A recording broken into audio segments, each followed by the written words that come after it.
بسم الله، اهلا وسهلا بحضراتكم وحلقه جديده من كوره الجمهور. حلقه الاحد، ليله الامتحان ومراجعه ليله الامتحان قبل مواجهه النادي الاهلي امام فلومينسي البرازيلي في نصف نهائي كاس العالم للانديه، وهي النسخه الاسهل للنادي الاهلي للصعود لنهائي كاس العالم لمواجهه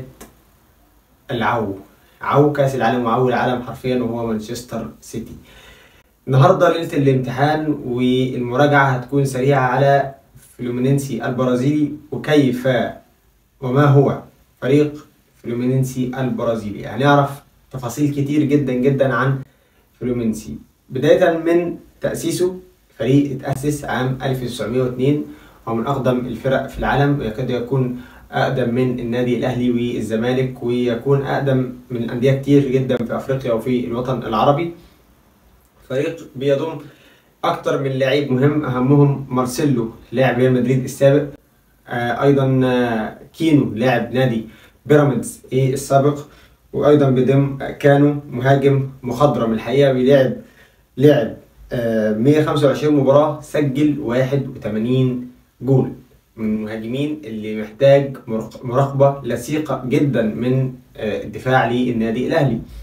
ايضا بيضم انتريا لاعب وسط وموهبه شابه بيشغل تفكير الكثير والكثير من الانديه الاوروبيه، توتنهام، مانشستر يونايتد، وانتر ميلان. لاعب ذو موهبه كبيره، لازم يكون ايضا عليه ضغط لصيق ومراقبه لصيقه من لاعبي خط الوسط، واللي برجحهم انه يكون من ضمنهم اليو ديانج، اللي هيكون في فرق كبير جدا في حاله انه هو كان جاهز بدنيا وفنيا انه يلعب للماتش ده، اللي هيكون فيه سرعات كبيره جدا جدا وهيكون فيه جري كتير في ارضيه الملعب. وايضا بيتم ماتيوس مارتينيلي والمدافع المخضرم فيليبي ميلو.